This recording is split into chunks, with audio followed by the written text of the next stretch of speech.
गुरुजी, मैं गांजा, ड्रग्स, दारू के नशे में फंस चुकी हूँ।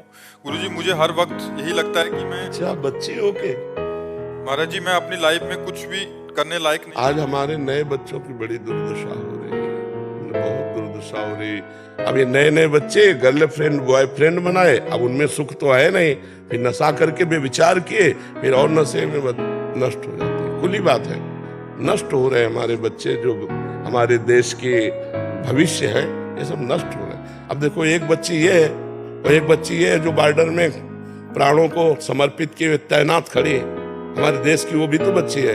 अब वो बच्ची अगर ड्रग्स करती, नशा करती, बेविचार करती, तो इतना उसके बल होता कि दूसरे की गोली खाने के लिए वहां बॉर्डर में, आप विचार करो, जहां बेटियां आज ललकार करके शत्रु को पराजित करने की ताकत रखते हुए बॉर्डर में लगी हुई सैनिक है, तो वो भी तो हमारे देश की बच्चियां हैं जो लात मार के अच्छे शत्रु को गिरा के गर्दन काट लें 1 मिनट में, वो भी तो है हमारे देश के लिए। अब हमारे देश की ये हालत हो रही है, बहुत बुरा। हम इस विषय में बहुत दुखी हैं कि जो गर्लफ्रेंड बॉयफ्रेंड, जो व्यसन ये जो चल गया नए बच्चों में, पूरी की पूरी सब ये जो जनरेशन है, इनमें कोई बच पाते हैं नहीं, तो पूरी की पूरी जनरेशन इस रोग से, ये संक्रामक रोग की तरह फैलता चला जा रहा है। अब अगर बॉयफ्रेंड ना बनावे, कुछ अच्छे बच्चे हैं, वो कहते हैं उनको टॉर्चर करते हैं, वचन का टॉर्चर करते हैं।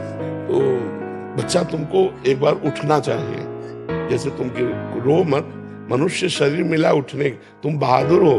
देखो, तुम अभी सौभाग्यशाली हो, बहादुर हो, कम से कम तुम सभा में, संत सभा में आकर अपनी बात कहने की हिम्मत तो रखी, नहीं कौन रखता है नहीं? तुम बहादुर छोड़ने की कोशिश कर रही हूं, लेकिन नहीं हो पा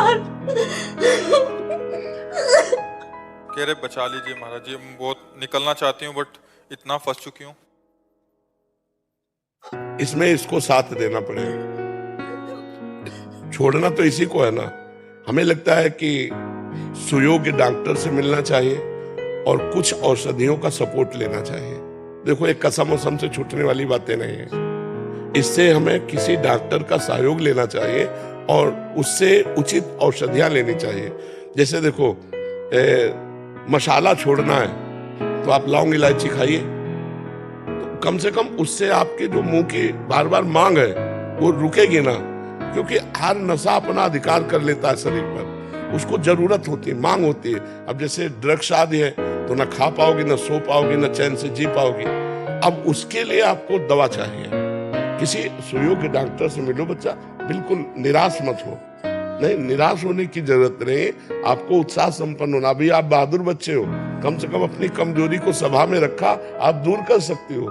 सुनो, आज से आप देखना, आपको भगवान की कृपा शक्ति सुधारेगी, क्योंकि आपने भगवान के दरबार में आके रोई ना, ये भगवान का ही है।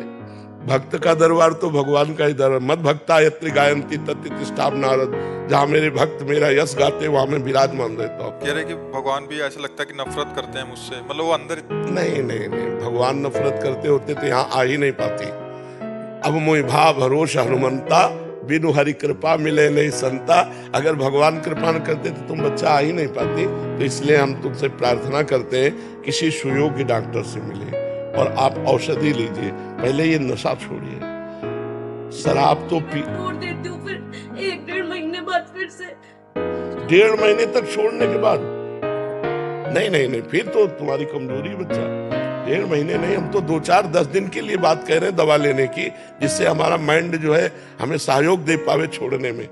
अब ऐसा, और दूसरी बात, आपका ब्याह हुआ, ब्याह हो गया, तो अब दूसरे पुरुष से संपर्क मत करना। मेरे हस्बैंड ने ही भेजा है गुरुजी यहाँ पे। कह रहे मेरे पति देव ने भेजा कि जाओ। तो अब आप इसको सुधारिए, ठीक है? आप बिल्कुल फ्री हो जाइए। आप देखना, आपको कोई सपोर्ट करेगा।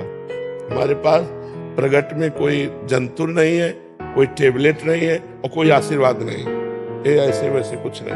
पर आप जाइएगा, आप देखिएगा, आपको कोई सपोर्ट करेगा। जो हमारा जीवन है, जो हमारी सामर्थ्य है, वो आपको सपोर्ट करेगी। आज आप नियम लो, पहली बात, आज कसम खाओ शराब नहीं पिएंगे। कसम खाते हो? हाँ, शराब नहीं। और जो तुम्हारे ऐसे जहरीले नशे जो शरीर को आपको, उसके लिए हमें लगता है थोड़ी दिन औषधि लेनी चाहिए। गांजा गांजा भी छूट जाएगा, खास बात है ड्रग्स। नहीं, ड्रग्स यही लेती हूँ गुरुजी। व्यक्ति को ड्रग्स कह रहे हैं।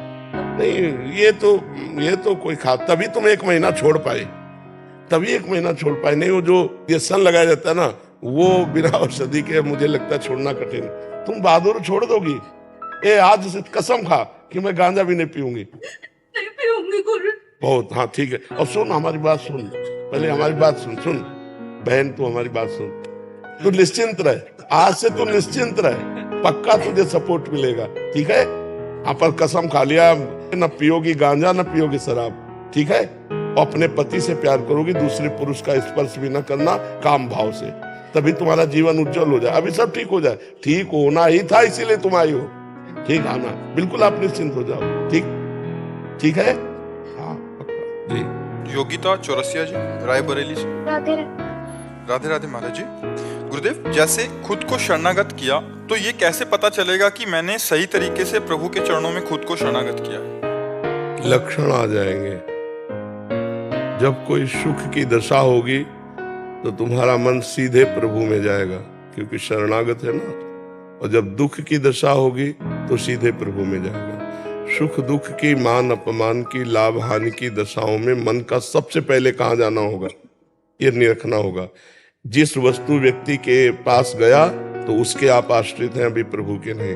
अगर सीधे प्रभु के पास गया तो आप प्रभु के आश्रित हैं, प्रभु के शरणागत हैं।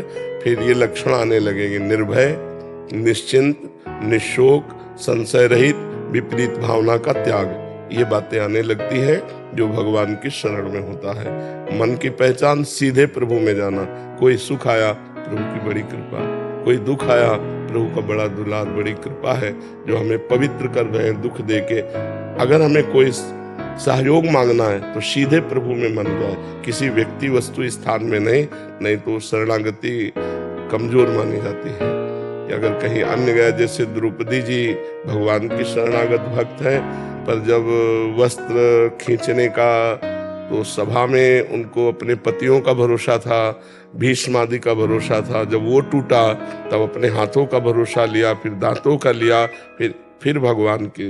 ये बहुत कमजोर स्थिति है। जैसे आखिरी में भगवान को पुकारा, वैसे सीधे भगवान का संबंध। तो शरणागति हमारी तब हुई मानी जाएगी जब दुख सुख की परिस्थितियों में हमारा मन सीधे भगवान के पास जाए, तो हम भगवान के शरणागत हैं। किसी भी परिस्थिति में हम चिंता न करें क्योंकि भगवान है, किसी भी परिस्थिति में हम भय न करें क्योंकि भगवान है, किसी भी परिस्थिति में हम शोक न करें क्योंकि भगवान है।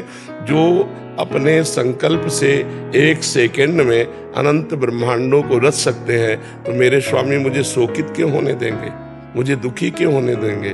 वो मेरे लिए नई सृष्टि रच सकते हैं। तो अगर उन्होंने हमें दुख दिया है तो कोई मंगल विधान है, क्योंकि मंगल भवन है मंगलहारी, तो जरूर कोई मंगल विधान है भगवान का। हम ऐसा मान करके आनंदित होते, किसी से दुख निवृत्ति के लिए सहयोग नहीं मांगते।